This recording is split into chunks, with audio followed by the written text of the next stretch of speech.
Newsweek. Judge Paul Engelmayer faces impeachment for blocking Musk's DOGE. Good.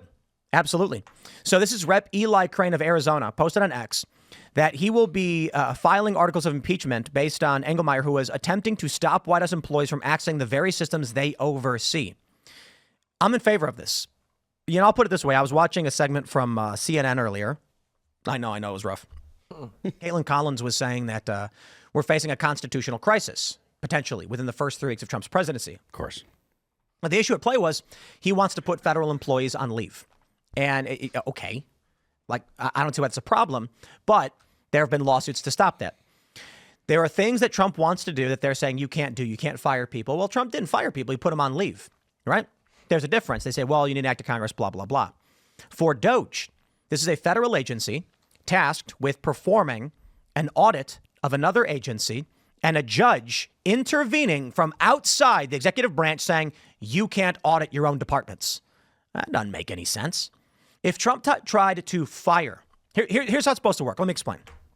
If Trump tries to fire a bunch of employees, but Congress has codified legislation saying you can't fire these employees in these circumstances, the courts, as a check and balance, would then come in and say, no, Trump, you can't do it. There's a law passed by Congress. Congress says federal employees are protected in this way. So that's a check on the executive branch. You may not like it, but that's how we're supposed to do it. When Trump says, I have the U.S. Digital Service, now called U.S. DOGE Service, with executive branch employees who are going to go in and review documents from another branch, a judge can't block that. There's no codified law. There's no check on that. It's literally federal executive employees who serve at the pleasure of the president looking over documents in a department of the federal government to look for fraud and abuse. Here's where it gets crazy. A judge has now blocked Trump from pausing federal grants. So Trump basically signs this order saying we're going to stop spending all this money at the federal government because there's a lot of fraud, waste, fraud, and abuse.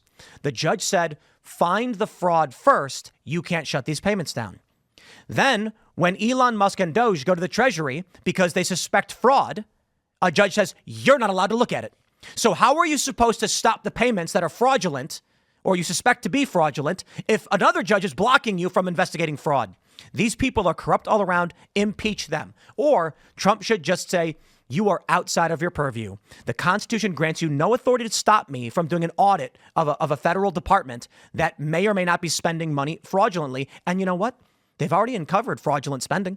They fired several FEMA employees over it. Mm-hmm. Money should not be going from FEMA to luxury hotels for illegal immigrants. Especially when FEMA was specifically targeting conservatives and Trump voters, people with Trump flags or Trump signs in their front yard after hurricane. I forget which hurricane it was. It was the most recent hurricane in Florida. Ed Markey has a tweet that says, birthright citizen order blocked, federal funding cutoff blocked, illegal feds resignation plan blocked, access to Treasury's vital data system blocked, firing 2,000 USAID workers blocked, USAID workers blocked. That's right. Drastic NIH grant cuts blocked, removing public health websites blocked. Wow. This is literally in direct conflict with the will of the American people. The president was elected. He was elected clearly. He had the Electoral College and the popular vote.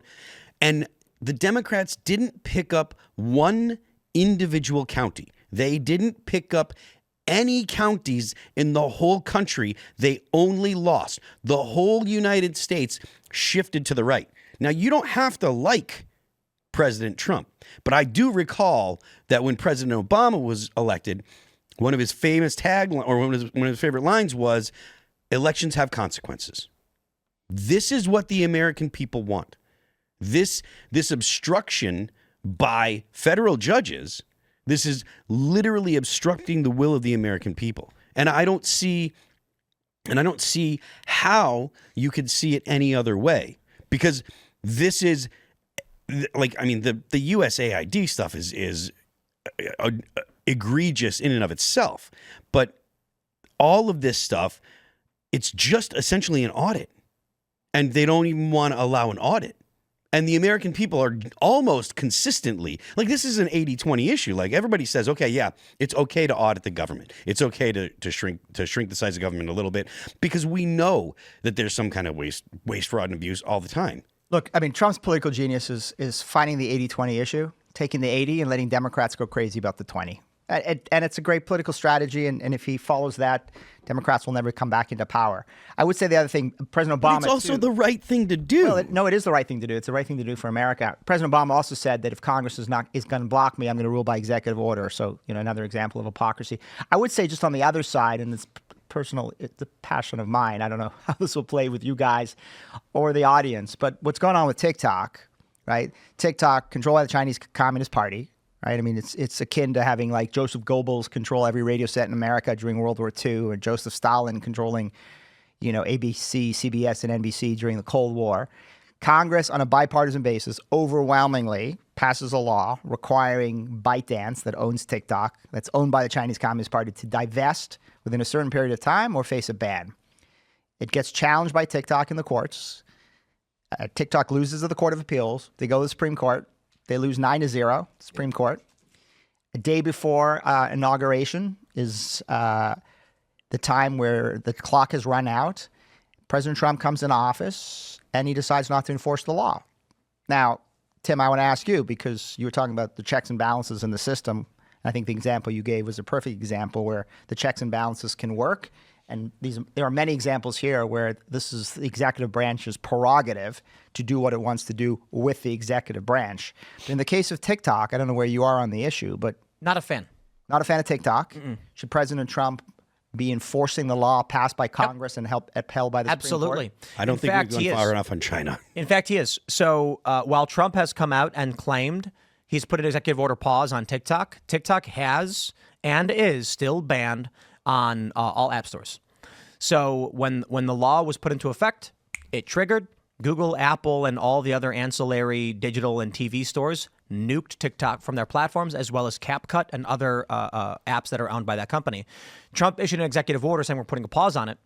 TikTok pulled this stunt where before the law went into effect, they shut themselves down. Then Trump came out and said, I'm going to work with TikTok. Then TikTok turned themselves back on and said, thanks to President Trump, we're back. All of these young people on TikTok who don't understand how the system works started cheering for this, saying, I can't believe I have to support Trump now. He just saved TikTok. And then a day later, all the app stores banned TikTok, and to this day, they have been banned. You don't need enforcement when the insurance companies tell big tech, we will drop you like a sack of potatoes if you break the law. So the argument I had made when the TikTok thing came in was Trump can say whatever he wants. He put a deferment on enforcement saying, so I believe the penalty is, was it $5,000 per user per day or some ridiculous? It's insane. It's like trillions of dollars, billions of dollars a day or trillions of dollars a day. And he said, for this amount of time, we're not going to enforce those fines. And my point was, running a company, you're going to be hard pressed to find an insurer who's going to say, so let me get this straight. You intend to violate federal law, but because Trump said he won't come after you for the liabilities you incur in a short amount of period, you're willing to incur the liabilities over a greater amount of period? I ain't insuring that. If you get a grace period on a month for let's just simplify it. The law says if you do bad thing, $1 million fine per month. President says, yeah, but we won't enforce against you. So you mean after 30 days, you will? Yes. So that means if Amazon, if Oracle, whatever, if any of these big tech platforms provide a service to ByteDance, to TikTok, they're going to incur those penalties, which is billions and trillions of dollars. And then after Trump's executive order expires, then they're going to go after him. Every single insurance company that's operating in that chain, of which I bet there's 30 to 40 of them for Google, for instance, would cut them off in 2 seconds saying there's no way we are going to take the risk that Trump is going to just not enforce that against you, and then we have to pay it. What happened? They all dropped TikTok in a second. Enforcement doesn't even matter at this point. Nobody's getting involved in that. But you do ultimately support the proposition that the Chinese Communist Party should not be controlling the most important media platform. TikTok just gave us so we launched another channel. We've been banned 87 times. TikTok's outright told us this time around, they didn't do it the first time, that our conversations are not allowed explicitly. So our social team got a warning saying that while we allow opinions, we exist in a shared reality and your opinions have to adhere to ours. That's what it said. And I'm like, this is a talk show. We do a talk show where we have conversations, not on TikTok. This is the problem I have. Instagram's got no problem. Now, the annoying thing is Instagram doesn't let us promote the show because it's political. They have rules, and you have to go to like a special thing to promote or whatever.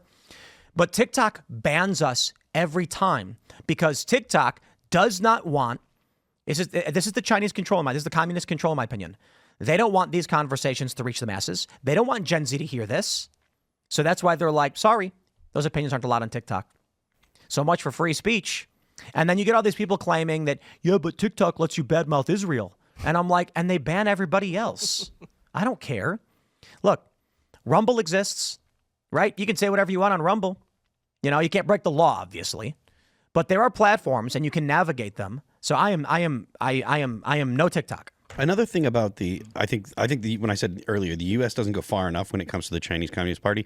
I think the CHIPS Act was a good intentioned policy, but I think the fact that we don't make enough chips here in the United States to take care of the federal government and the military, I think that that's actually one of the biggest threats to the United States there is. It's not controversial to say that almost every piece of equipment that comes from China can be compromised by China.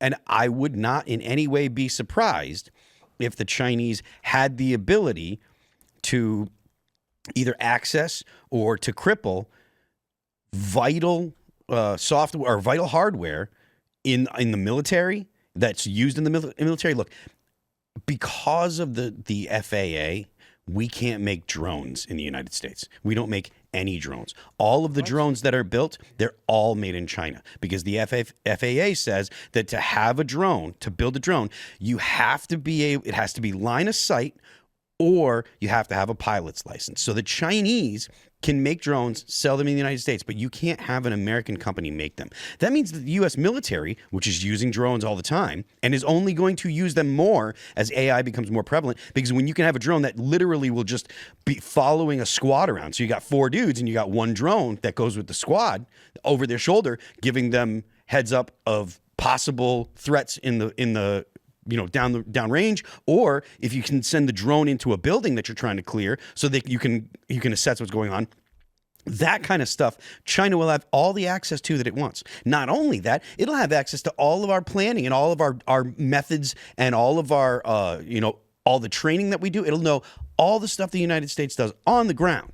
And the idea that we don't have an infrastructure to make sure that the F-22 has the chips that it needs, that to make sure that all the drones that we fly have the chips that we need, to make sure that all of the drones that are going to be assigned to just infantry guys, like your O311s, all your riflemen, your squads, all of that stuff needs to be made in the United States, and it needs to be made.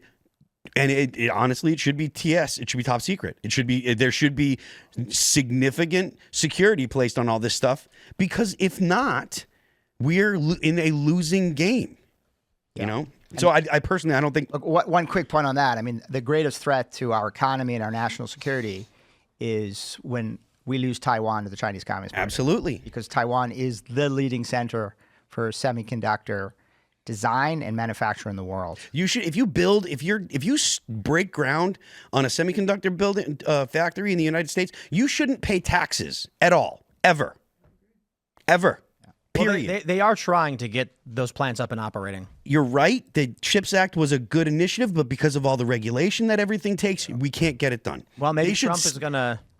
I would love to see it. I would love to see. I know David Sachs is working with with AI stuff, and I know that he's working with crypto. I hope that there are other people in the administration that are as focused on this stuff, because it is the. So I'm regularly, I say that the only existential threat the United States faces is our debt, is our national debt, right? The Social Security, the unfunded liabilities, those things can blow up our economy. There is one other thing that maybe it's not an existential threat, but a major threat, and that's our inability to produce semiconductors in the United States. Thanks for checking out this clip from Timcast IRL. Make sure to watch the show live Monday through Friday at 8 p.m. Subscribe to this channel, and we will see you all there.